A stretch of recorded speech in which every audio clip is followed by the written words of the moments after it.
Well, I think this should be it now. Hello, everybody. Thanks a lot for being there at this webinar. My name is Sandrine Dumont. I'm French. I'm obviously, as you can hear it.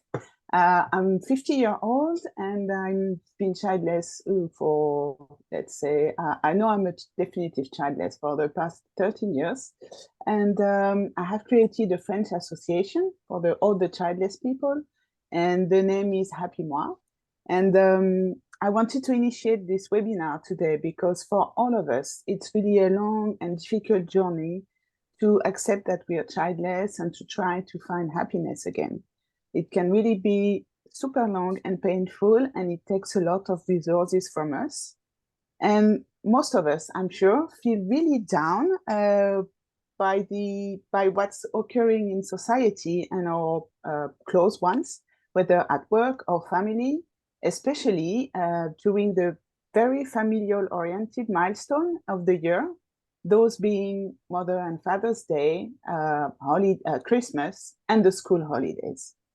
And so we'd like to talk about this today and to really explore how is it for each of our culture and how we get through it, and if we have tricks and tips to help us feel better during that time and still moving on forward happily despite it all. So today with me, I have three wonderful ladies from various European countries. And yeah, I will let them introduce them to you. Satu, would you go first, please? Okay, thank you, Sandrine. Hi, everybody. I'm Satu from Finland. I've been working for Finnish Infertility Association for 16 years, and now for the past year and a half, I've been working for Fertility Europe, which is an umbrella association of European infertility patient associations.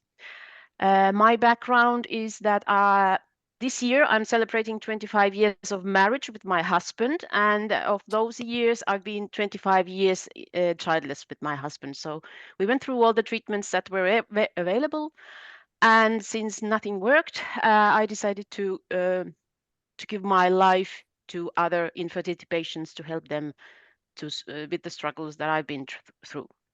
So very happy to be here, and thank you. Thank you very much, Satu. And now we give the floor to Germany. Hello, Ulla. Hi. Hi, everybody. Yeah, my name is Ulla Gerber. I'm 40 years old. I'm from Germany. And my story is that my husband and I, we tried to conceive for almost a decade, I would say. We went through several rounds of IVF. I was pregnant twice. I had 2 miscarriages. And in 2022, we decided to ultimately stop treatments and live a childless life. And well, that was actually very, very hard for me because it felt like, as probably everyone can has made the same experience probably, it felt like turning away from a loved one or saying goodbye to someone that you know you will miss. Yeah, and through my process of grieving, I found it extremely helpful to connect to others who are also childless. And last year, I founded an association in Germany. It's called Unterstützungsnetzwerk Infertilität und Kinderwunsch, which translates into something like support network for the infertility community and those being childless. And yeah, we are here to connect people and to give them a platform. And I'm really happy to be here today and talk to you about being childless and how actually the year structures around those events that highlight parenthood and children. Mm-hmm. Dankeschön, Hula. Thank you very much for sharing. And now, last but not least, our dearest Vita from Latvia. Hi, Vita. Hello everyone. Nice to be here. And yeah, my story is that 13 years ago, my life was turned upside down when my husband and I learned we couldn't have children due to male infertility. It threw us to deep grief for several years, and later we also tried some fertility treatments, but decided to live without children. And only a few years later, I started my personal transformation, and the first steps were here with World Childless Week and with Jodi's Days book and the Gateway Women community. And only later I started personal psychotherapy, which helped me a lot. And then 4 years ago, when I was feeling okay and found my new ways for life, I created an Instagram profile in Latvian, which is Life Without Children, and started to share my story publicly, also educate people, make some scientific job about this subject, and and it changed my life. And now I offer support individually, and I lead support groups for childless women. And I'm speaking publicly in media and also giving lectures about this topic. And now I call myself as an expert of childlessness inclusion issues. And it's now my professional field. So why I did it? Because still in Latvia there was no support for our community, and I think it's very necessary to be not alone. And so therefore I am here also. Thank you. Thank you very much, Vita. And if I may, I just, wrap up this presentation part with my own, which was quite brief at the beginning. So yeah, I'm also infertile because of infertility, physical, medical infertility. I have endometriosis, adenomyosis, not sure about the English word, and PCOS, so like the triple curse.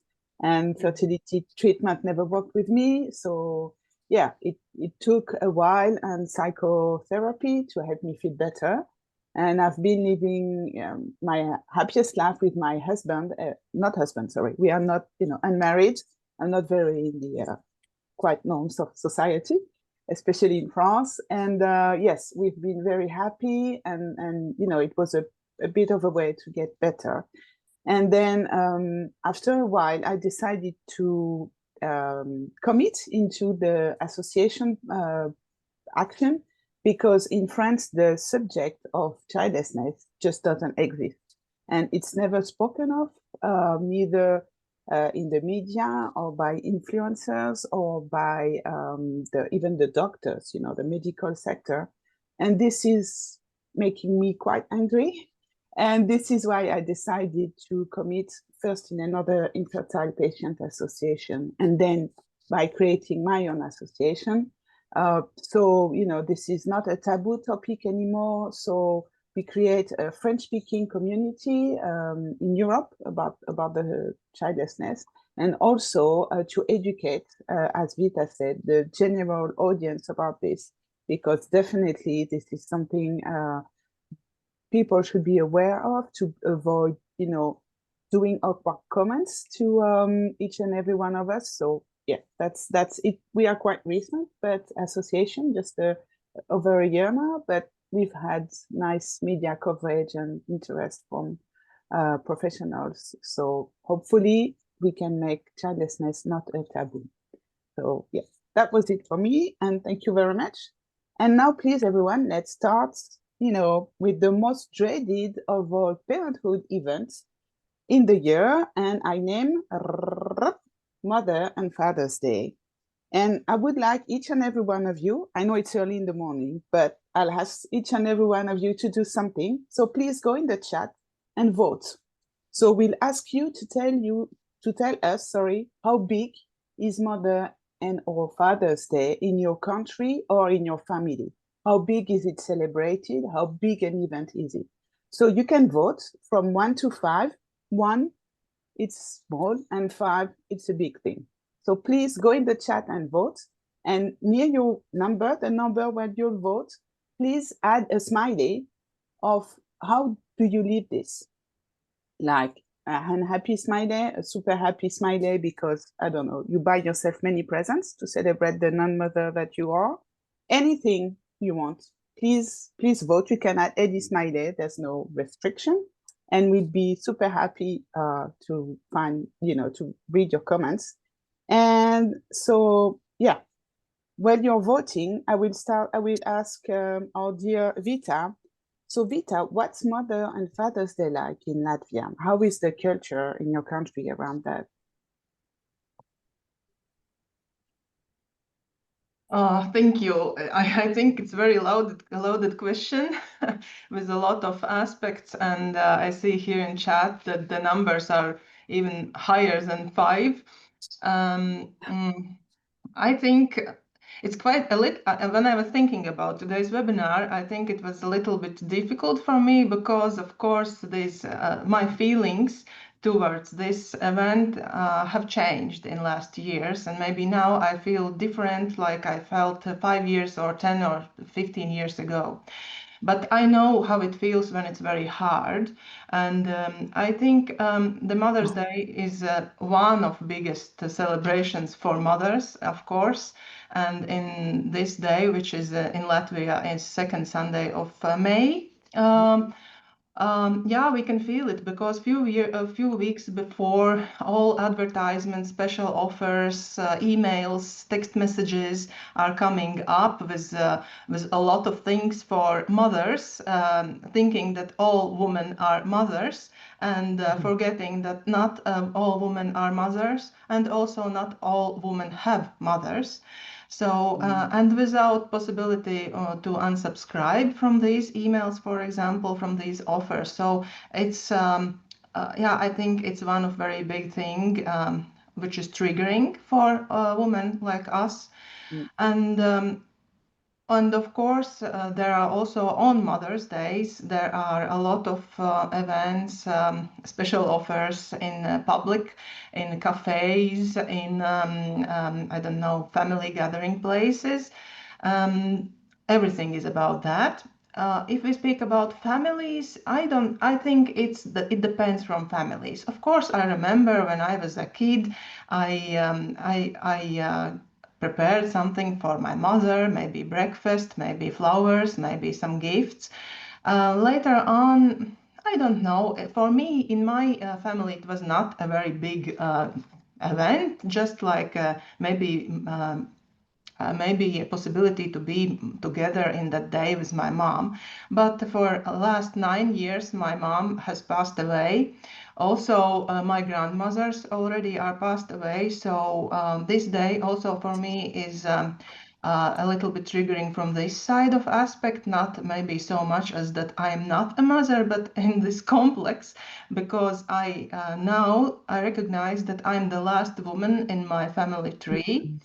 And sometimes it's difficult because also I asked to my followers how are they feeling about this day, and they said that very upset, worthless, excluded, and they are feeling not fitting in. And yeah, this Mother's Day event is more triggering than, for example, Christmas, yeah, in Latvia, and also for my followers. So yeah, but even now, when I feel quite okay and emotionally stable and know my boundaries for this day, I never know how it will be because it's still one of the hardest days of the year, and I never know how might it be and what might shake my stability in this day. Yeah, so that's for introduction.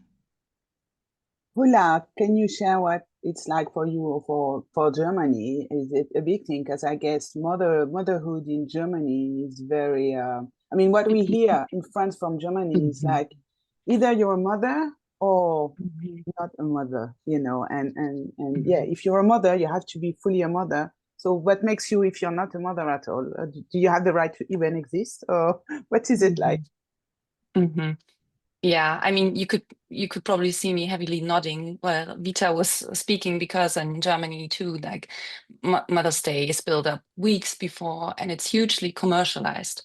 So you will find hundreds of ads everywhere. I mean, even if you say, okay, I'll stay away from social media because it's also heavily posted on social media, you can say lots of videos, and you can see the statuses of people, you know, turning into, you know, remember it's Mother's Day. And even if you don't do that and you just go to the supermarket, and you want to buy something. I remember some years ago, I was actually buying something around the time, and then right on the where the cashier is, and right on the next to the thingy you put your card in when you pay. I'm lost for words right now. I'm sure you know what I mean. Was a big ad depicting a woman in a field of flowers with a little child, and it said something like, remember, it's Mother's Day, a celebration for something like the greatest woman you'll ever know, or something like that. And I mean, it hurts, right? If you, in the moment when you're grieving, it's actually a reminder for the absence of your motherhood. That's how I felt. And what I find particularly interesting, I don't know how it is in your countries, but if you compare it to Father's Day, there's a huge difference. Father's Day in Germany is celebrated on Ascension Day, and it doesn't really highlight Father's Day. It's more a day for men to socialize. You would see groups of men walking around, usually outside, usually involving alcohol. They would do something like field trips, like, I don't know, bicycle, like going on a bicycle, and being loud, and just having a good time together as male, as men, but regardless of them being fathers or not.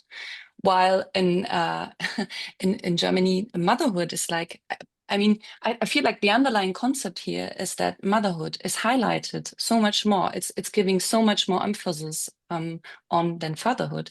And so what I find in childless women I talk to is that they struggle with that, is that for them, like you said, Sandrine, it means that who am I if I'm not a mother? Am I celebrated? Is there a day for the things I achieved in my life that can be celebrated? And yeah, that's how we do it. Mm-hmm.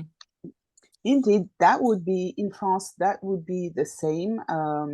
Like to me, it's mostly a commercial, period. Like weeks before, you receive emails with promotions for washing machines. It's very oriented like what a mother is. So washing machines or jewels or makeup or all that kind of things. And it's interesting, as somebody mentioned in the chat, that indeed some brands start to ask if you want to be included in their specific Mother's Day or Father's Day emailing campaign. And I think, and even, weeks before or months before the event. So I think this very interesting, and this coming even from brands that you would not suspect would be so aware of the world. So yeah, I think that's a sign that society evolves very slowly. We call it ant steps. So that's really, really slow, but still, one is better than nothing. And for me, what we do in France, like for Mother's Day, usually we gather around the parents. Like I would gather with my parents and brother and sisters, and we would buy your mother a present or at least flowers, and that would be something to celebrate. And when my sister started to have children, that would be a problem, because that you celebrate two mothers, my sister, my mother, and so it makes me feel bad, because in a comparison, I'm the daughter of my mother, but I'm not the mother of anyone. So even if you don't interpret it, you still feel like you have not evolved as an adult the same way as the others. And you feel, this is how I felt anyway, a bit backwards compared to the others, and then childish, because like if you're not a parent, then you're the child. And it also in my family, nobody, maybe you can relate to that, nobody talks really about the things that hurts, because people don't dare to, they don't want to hurt me. But I like when things are spoken out loud. And yes, I think for me that was the problem, just feeling like a child among other adults, and feeling I'm not competing in a way. I know that's a stupid way to see it. It's not competition, but it added to my pain of not being a mother. So what I found, not to, feel bad about that, is to celebrate it just with my mom in a different way. like not go to the big family thing, but see her for a coffee or something before or after, and just give her like a small gift, small, like a small something, not a huge thing, but yeah, that would be my way of still doing it, but yeah, in a way that it would hurt me less. How would you go through that? Well, Sandrine, let me just oh, sorry. Sorry, if I just fill in you with Finland, perhaps at this point. Yeah, sure. So I'm really happy that I'm the last of the speakers here, because I don't know if it's my immunity to these advertisements or anything, but I don't feel that Mother's Day is not that hugely advertised in Finland. Or it's, yeah, like I said, it's just me that I just ignore them now after years and years. Or now that I think about it, I think one of the reasons why it's not that bad for me, hasn't been that bad for me, is that my association always celebrates the Saturday before the Mother's Day on Sunday. We celebrate Childless Saturday, which in Finnish sounds lapsettomien lauantai, which is kind of already a term. It's already in the calendars, official calendars. And this is the day we celebrate those who haven't had children yet or haven't had the children they wanted. And I think that's something that always has brought me the kind of the help to survive through the next day.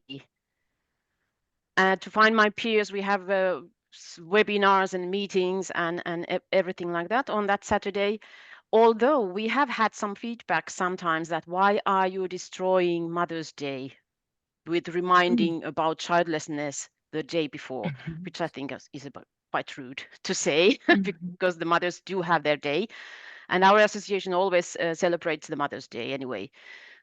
But yeah, I think that's one of the reasons that why I have been coping quite well with that. And also during the first years of our childlessness, my husband brought me flowers on Mother's Day. So he kind of said, you deserve these flowers as every mother deserves their flowers today. And I think that was a very nice thing to do. So this is only my opinion, but in Finland, I don't find it that hard or any, campaigns weeks and weeks before Mother's Day. They do, of course, have offers and things like that, but not that bad that it sounds from Germany or Latvia. And so how would you, thank you so much, Satu, for sharing this. I think actually that's really great that, you have this non-mother day. That's really something that should do. How would, how would you, Ula and Vita, how would you make this day? How are you coping with this day today? Vita, you were saying that you feel actually much better now. Did you do something special to make it better? Yeah, now I can say that I feel better, but I never know how I feel in May. Yes. I think I know my strategies and I know my triggers. I know my triggers, and I always also speak about that on Instagram and maybe in other places when I speak publicly. And the tips and tricks, I think the most relevant here is really to know yourself, know your triggers, and create action plan to prepare yourself in advance. So in advance you can do that, because in last moment it's too late. You already are triggered and you are emotionally feeling bad. So in advance you can set your boundaries and practice your self-care. And I think the main tips are, of course, and also my followers said when I asked them how you are avoiding these triggers and maybe what do you do to feel better, the most common answers always are avoiding social media, and not only in Mother's Day, but maybe days before and also days after, because these family smiling pictures are maybe there online a day or 2 days after. Maybe you stay at home, and do your things that you love, or watch a movie, not triggering movie. It's also very important. Do your hobbies, maybe go out, walk in the nature, or in places where are no people, or no events for Mother Days, or avoid these places where families are gathering. Or some people also say that they are focusing on their mothers on that day, meeting mothers, spending time together with mother or the whole family if parents are there. It also can help. So I think the most important thing is really to know what is triggering for me, how I would possibly feel on that day, and what I can do to prepare myself and to avoid that. Because sometimes, yeah, really, maybe you will feel bad, for example, if you are not going to such an event, but you will feel better when you are staying home or doing your things that you love, because for you it's better. So I think it's my recipes and my recommendations. Thank you very much, Vita, and I totally support this. And I would say, if there's treat yourself on a Mother's Day. Like if there's something you always, I don't know, a jewel you always wanted to have, or that no brand, but very, luxury lipstick you also want to have, then, take advantage of a Mother's Day promotion and treat yourself, And Ula, what would you say you would do? We just have 2 minutes until the next topic. Yeah, so sorry, I no know. rush. But I'm really, I'm the timekeeper. That's cool. I'm really inspired by all these ideas. Let me tell you that I really like the idea from Finland to celebrate childless people, because I think ultimately it's probably about visibility and celebration. And I feel that we as childless people, I mean, we do have a lot to celebrate. I mean, we survived, we've been through all of this, all the pain, we managed to deal with it. And I think we deserve to be celebrated too. And we help, we build communities just like you all do. I really like that. I also asked my community quickly what ideas they had, and some of them said that it was hard for them because it's really hard to escape this day. So I like the idea of preparing for it. And then others said that they are focusing more on the other roles that they have, because as a female, the role of motherhood is hugely highlighted. And as you said, Sandrine, it's also connected to maturity, probably, to being a more mature woman. But then also you have other roles. You're a partner, you're a sister, you're probably an aunt and everything. And I like the idea of also realizing that, you're more, you're not just a not mother, but you are very helpful and celebratable and all the other aspects of your life. Yeah. And if I may, I would quote one of my favorite movie ever, which is Alice in Wonderland. And when they celebrate their non-birth days, and when they're asked why they celebrate non-birth days, they say, well, you just have one birthday per year, but you have 364 non-birth days. And this is the same for Mother's Day. It's just one Mother's Day, but 364 non-Mother's Day. So, maybe sometimes, just put your head under the water for one day and then, just think of the rest. That works. And I see some very interesting questions about people having difficulties with their partner not being very understanding of the difficulty to go through Mother's Day. I'm sorry, we have to move to next topic, but there's a way we'll use these questions in the next topic. So sorry. And so now we will do the second very triggering event of the year, Christmas. And I'll turn to Satu, who lives in the country of Father Christmas, I believe, Finland. So Satu, what is Christmas like in Finland? Is it still like, because it's Santa's home, is it like everywhere and the month before? Or how is it like? Well, I have to say, Christmas in Finland is totally children's party. It's for children and only for children. So this is the time that was most difficult time for me for many, many years. First of all, for the first years, my nieces, where I have two nieces, they were small, and that was fine because there were children around and we could celebrate with them the Christmases. But then when they got older and grown-ups, I gradually started to even hate Christmas. I really hated it. I've never been a Christmas person, like decorations in October or anything like that.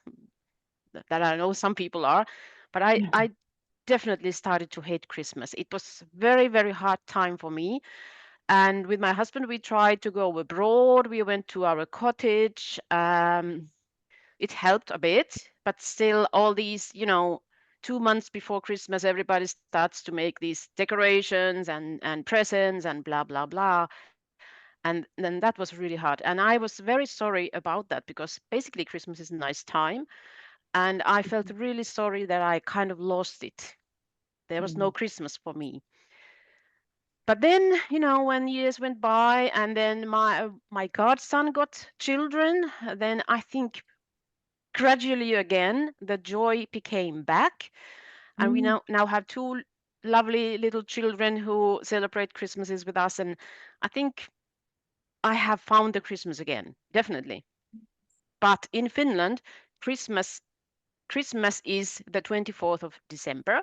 So it's very much protocoled, I could say, probably in all families. You in the morning, the children wake up and everybody's excited and over, energetic. And then during the day, you go to the graveyards. We take candles to the past people's graves. Then you go to the sauna, and then you have the Christmas dinner, and then comes Santa Claus. And this is what you do every Christmas on the 24th. And it's very like during those years that I didn't like Christmas, I tried to kind of just survive all these, protocols that you were supposed to do, and trying to survive the whole day. And probably it was part of the way that you knew how the day goes. You could get by because you knew what was next, and then it's over, and thank God. And I'm just waiting for the new year and things to get normal again. So that was really sad. I lost many, many Christmases with that. But I have them back. It's nice, and yeah, that's how it was for me. Thank you very much, Satu. This is actually so interesting, and especially the sauna thing. Wow, that's wow, that's really, yeah. I mean, love we that. have sauna in every occasion, Yeah. so yeah. So I guess that very good. And Vita, what is it like in Latvia? Because it's not so far from Finland, if my geography is still a thing. So Thank you. Yeah, I 50-50 I can relate to Satu. Yes, we are not going to sauna, but yes, our main celebrations are in the 24th of December at the evening. And normally, yes, it is a family event where you all come all together, have a dinner, have gifts, maybe Santa Claus or no, and yeah, some family gathering things. And of course, it's a lot about children, about this children joy, gifts, and yeah. I think in last years, Christmas is not my favorite event. Now, when we are together with my husband and our dog, I think in last years it changed a lot because, my brother is living abroad. My father has now a wife who has two daughters and already, I think, four grandchildren.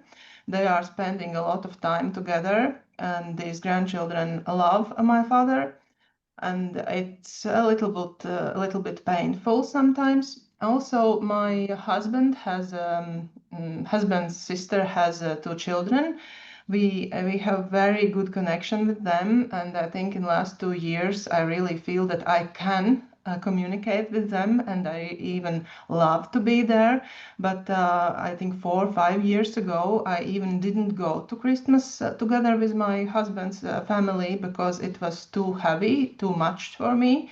My husband went there and I stayed home because it was really, really triggering.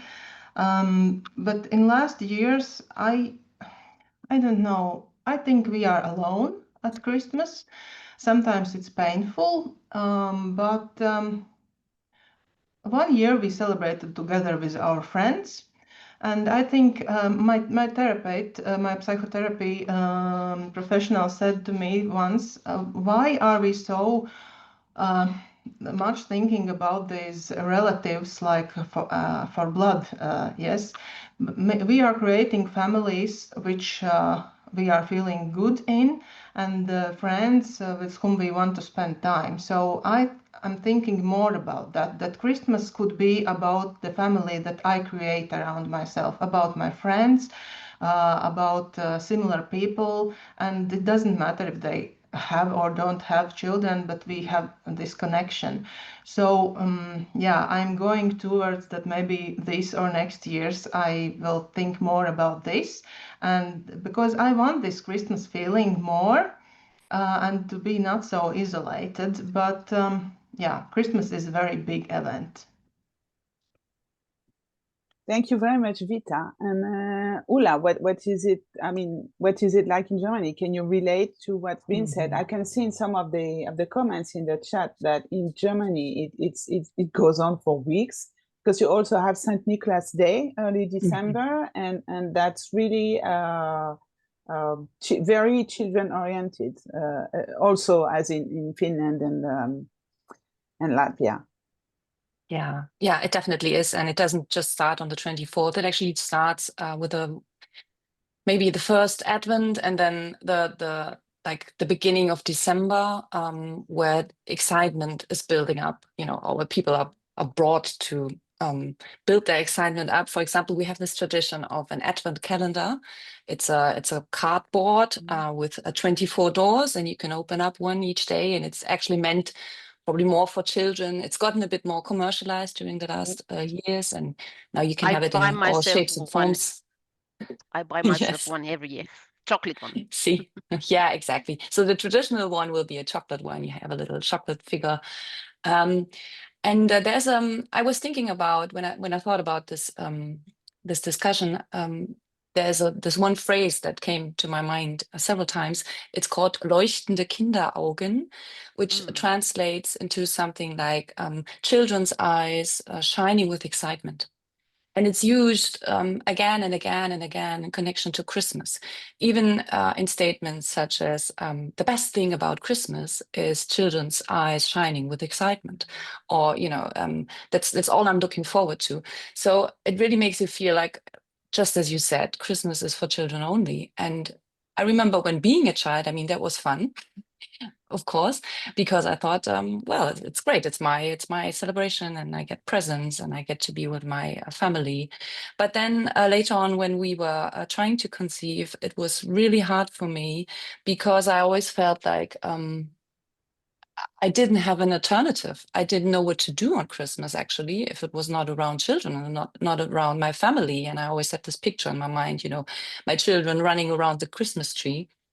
And because it was so hurtful, we were actually avoiding Christmas, my husband and I. We were not putting up a Christmas tree. We were not decorating our homes, and just to not feel the pain. But then some years later, I found that also didn't feel right, because it felt like I was also hurting myself, because I was in a way depriving myself of the joys of Christmas. I was, not celebrating it anymore meant that it was taken away from me even more, and that I was taking it away from me. So we actually built up some kind of our own, we just had our own little traditions. We were cooking, and we did buy a Christmas tree then eventually, and we decorated a bit, but we made it a very grown-up Christmas, so to say. So we invited friends over, we had some drinks, we had some games, and we just created our own little tradition, which I really liked, actually. I got to like it, and it didn't feel like a substitute. It felt like, okay, this is our Christmas now. It can work. And the last 2 years now have been completely the opposite, because my sister has a daughter. She's a mom, and she asked me 2 years ago, Ulla, can we actually celebrate Christmas at your place? And I was like, oh, okay, wow, that's that's nice. Let's do that. And so we had Christmas together with them, with her family. And once again, now this was a bit more traditional Christmas and really revolved around my niece. I really like it. But I have to say, I do miss my husband's and our little Christmas, which was a bit confusing, because I thought, well, all you ever wanted was children and Christmas, and now you miss the times with your husband. But I think it's probably a sign of healing and getting better. Mm-hmm. I can totally relate to this, Ulla. And Satu, I'm one of the people you were talking about, who start on the Christmas thing in November, who sing Christmas carols just after Halloween, and, all that. I'm a Christmas girl. I really love that. I love the food. And, in France, basically Christmas is eating for a week. Yeah, so that I love that. And very specific food, which I love. And so, yeah, that's really something I love. And it was really painful for me also being, as you said, Ulla, being with family for Christmas, not, having my own pain and not feeling that the others could help me through that pain. A lot of, sadness and anger and everything. I could not do this, the way it was. And still, I love Christmas and I would not miss that. So my boyfriend and I, my boyfriend said something I could not have thought about myself. He said that let's do Christmas, just the two of us. And for me, it was like saying, just add mayonnaise with jam. No, you can't do that. Christmas is family, and just the two of us, it has no meaning. And said, yes, we are family. Mm-hmm. And even if we are not a family, who cares? We want to, we love each other. We want to do something. Christmas makes you happy. We are happy together. So we should be double happy together for Christmas. And this is how I slowly started to understand that, yes, I was an adult. I was not just a grown-up child. And I had the perfect right to create my own Christmas with my own rituals. And so, yeah, I play the game now, and every Christmas we do something, just the two of us. We go to places that celebrate Christmas the way I really like it. And yeah, that's really great. And I'm really, Christmas is a period I really look forward to, and it doesn't make me unhappy now. And still, I celebrate Christmas with my family, but later, like early January, when we are back from holidays, and we have a lovely dinner together and everything. But the pressure is not so much on the very Christmas day, because on Christmas day, I get to do, as Vita said for Mother's Day, I get to do what makes me happy, what makes me really satisfied. And that's really, really a good moment for me. So yeah, I think that's something also with the pressure of the family. Like, you think they're not gonna like what you do. And I think, Ulla, what you said when your sister asked you to organize Christmas at home, you do it once, you do it twice. And when all of a sudden, then it's a ritual. It has to be in your house every year, but maybe you don't necessarily want this. So how do you say to your sister, oh, maybe not this year, I don't know, this is tricky. Mm-hmm. Mm-hmm. So so yeah, and so we have some very interesting questions and some comments, and people saying like, yeah, for them it's really not easy. And some of them say, oh, interesting question, what does family mean? Is family more than those with children? Well, this is what you were saying, Vita. I think maybe we should consider family with our heart and not with blood links, blood relations. And the family is the ones we choose, and the ones we want to be with. Yeah, and you know what? Let me probably add that, because I just read that in the comments. Some of us don't have husbands, don't have partners. Some of us are probably not only childless, but also living a single life now. And I think it's really one should really think about other people to, like I said, I mean, I installed this kind of Christmas together with my husband, but maybe you find other childless people. I think it's really, really important. You know, it could be a neighbor, it could be, it doesn't necessarily have to be a friend.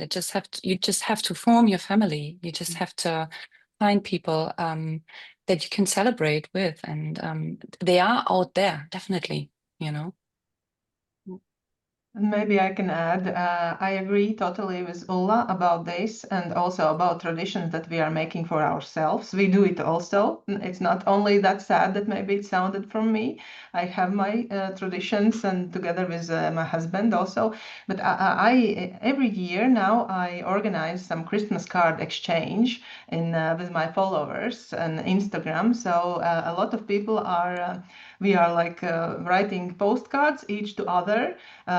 Everyone can choose how many postcards they want. It's like you don't know.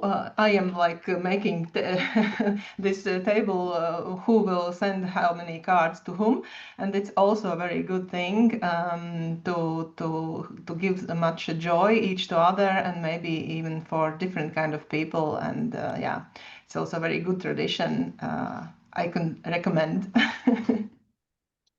Thank you very much for sharing. Indeed, that's yeah, I love that. That's a lot of, you know, joy and community. I really love that. And we just have 10 minutes left, so we have to move on to our next and last milestone of the year, which is school holidays. So Ulla, do you mind start to talk about that, the school holidays? What is it like in Germany? Because I believe there are quite a few school holidays in Germany. Oh, there are. I mean, there are 16 states, and there are 16 different. It's you know, it's slightly different in the 16 federal states of Germany when the school holidays will happen. But you can roundabout say that there's a winter break, an Easter break, a longer summer break, usually 6 weeks long, autumn break, and then Christmas break. And this is how the year is structured. And what I find is that the way that the year is structured with school holidays also repeats in the working life. And I feel like this is where sometimes the realities of people with children and without can clash, or it's you know, it's a source for a lot of misunderstandings probably. Because what I found is that me as a childless person or other childless people, they are somehow expected to take their vacation, you know, outside of school holidays to cover up for the parents and to just keep everything running. And it's framed as solidarity, and I mean, I do understand that because parents they have to go on holiday then, but it's not like, it's more like a natural order, you know. It's not like people ask you if you want to do that. And then on the other hand, probably if you have a treatment or if you need to take some time off because you're grieving or something like that, it's probably not responded with the same understanding. And so this goes a bit further than just the school holidays, but I do feel that as a non-parent, I kind of live in a parallel world, or my reality, or my structure of the year is not the same as people who have children. But people who have children tend to think that I know exactly when school holidays are happening, and that of course I will cover up and work while they are on a holiday. And that's also something that I would find difficult in social relations, because my friends would probably be on holiday while I have to work, or they have their time off while I work, and we would have fewer occasions to actually meet and be friendly with each other. And yeah, that's so far from me. Satu, how do you relate to this? I mean, how is it like in Finland? Is it like really a thing, or? Well, actually, we don't have that kind of thing that you have in Germany, which sounds, in a way, nice for the for the children, but horrible for the parents. And yeah, but we have here during the autumn they have 1 week leave, and then in the spring they have Easter break and skiing holiday. But it's not that big thing here. I think the biggest thing here is when the children go to their first grade in the autumn, when the smallest ones go to school. That's the big thing, and people are talking about. And be careful in the traffic because there are little people going around. But I don't say it during the year otherwise. And to be honest, I had been totally childless for a few years, and then I noticed on social media that somebody is finding that first school day in autumn very difficult, and I was like, oh, I haven't even realized that it should be a hard day for me. I'm sorry to say that, but I didn't realize that it's hard that people see children going back to school. But I do understand that. But yeah, perhaps not that big thing here. Vita, how about you? How is it in Latvia? For me and also for my followers, the school holidays are not so heavy. Maybe yes, sometimes there are situations about these vacations which are overlapping. But yeah, the first day of school year, it's 1st of September in Latvia. It's after a long holidays. It's really a big day, big celebration day, like with the celebrations, happy families with children. Again, some promotions, events, flowers, smiles, social media information, photos. And so, yeah, it's actually a triggering day for our community, and therefore also, if I speak how to cope with that, I could say similar as with Mother's Day, and yeah, so not the school holidays, but 1st of September. But in France, actually, we have also the back to school day, which is like Mother's Day, advertised days before, even weeks before, so people can buy the new paper and pencils and everything for the child. So it's really a big thing. You can see it on TV everywhere. And school holidays in France, or I think it's even, worse than Germany. In France, the children are on holidays for 2 weeks every 6 weeks, and for 2 months in the summer. And so because there's no, I don't know the name, like it's not so easy to find a place for the parents to put the children to be, to take care of the children during these holidays. Most of the parents so have to take their holidays during that time. And as childless, in most companies, you have to cover for the parents who are on holidays, and you can't take not even one day. And even if you want to take one day off during holidays, I don't know, because you have somewhere to be, medical appointment, whatever, the first thing you hear is, oh no, you don't have priority, you don't have children. They don't even start to understand. And your manager wants, he will want you to take care of it with your colleagues and find an arrangement, but he will not take the responsibility. Because if you touch to a parent's rights on like for holidays or maternity leave or whatever, that could be a problem for the manager. He doesn't want to have problem with his hierarchy or with HR. So no, and so what's going on is the childless person who has to, who takes all this on his shoulder, and then that would be, that's very frustrating. And there's a lot of, it goes together, with the thing that, well, if you don't have children, then you don't have problem in life. You don't know what being tired means. You don't know what having a lot to do is. And it goes with the constant, thing that people minimize what you're going through. And, when you say, oh, I'm so tired, I couldn't sleep last night. And whenever you say this in France, you are sure to hear, oh, wait until you have children, then you will know what tired is. So it's a thing like, you don't have children, then you don't have a personal life, or your personal life doesn't matter, it's not worthy, and your priority should go to the parents, because if you don't do so, you're selfish. And yeah, so school holiday is a problem, definitely. I once had a boss who said to my colleague who had children, my boss said to my colleague, I can make sure that you will always have your holidays during school holidays. Wow. He should have a decoration. I was like, okay. Well, good for her. So yeah, that's it. But and as for trick and trips, I don't. I'm sorry, I don't have tips for that. It's just hope you have nice colleagues. But if you have shitty colleagues who don't want to listen to you and shitty boss, then change departments or your change job. companies. Yeah. Because the thing is, I think to be happy, focus on what you can change, but don't waste time or too much time on what you can't change, because you will just exhaust yourself. You will feel more depressed. Just focus on what makes you happy and what you can change. I do love that. Thank you for saying that.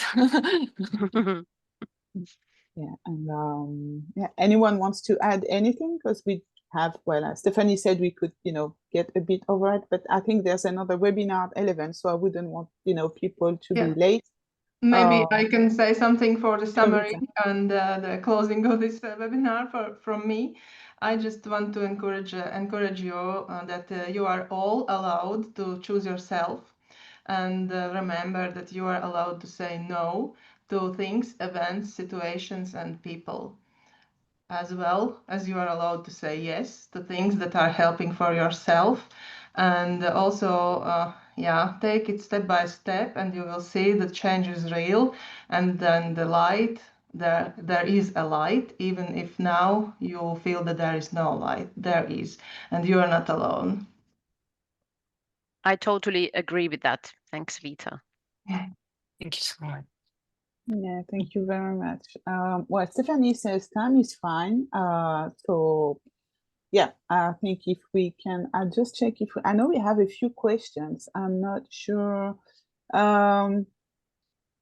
Yeah, somebody anonymous says knowing about other countries' political and business law system work on a so-called social plane that actually discriminate against childless not by choice, as in Germany.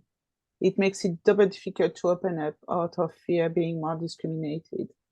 I'm not sure what the discrimination against childless is like in Germany. Maybe it's more the advantage given to the parents who feel like discrimination to the childless.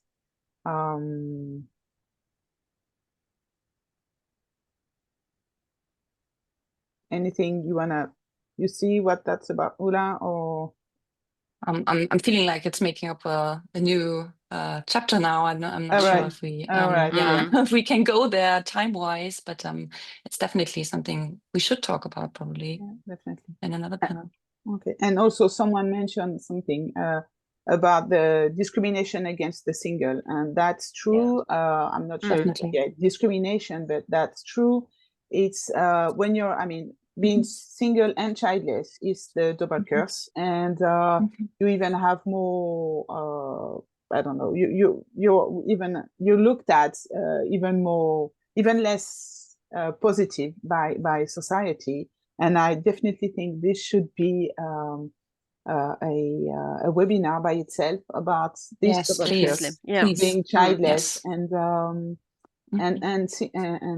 single. And so if anybody is listening to us, like if the person who wrote on this comment, who wrote these comments, I invite you to organize such webinar next year, because this is definitely something most people can relate it to, and for whom it's even more difficult to being childless. So please, do it. I mean, the four of us are all in a relationship, so even if we do understand that we definitely are not the best person to talk to, but I'm sure you are. So please go for that. And I'm sure Stephanie will definitely be happy to host you. So yeah, thank you very much. And this is the end of the webinar, just running 2 minutes late. So that's great. Thank you, everyone. Thank you, Stephanie, for hosting us. Thank you very much, Satu, Vita, and Ula at that moment. Thank you, everybody, for attending. Thank you so much.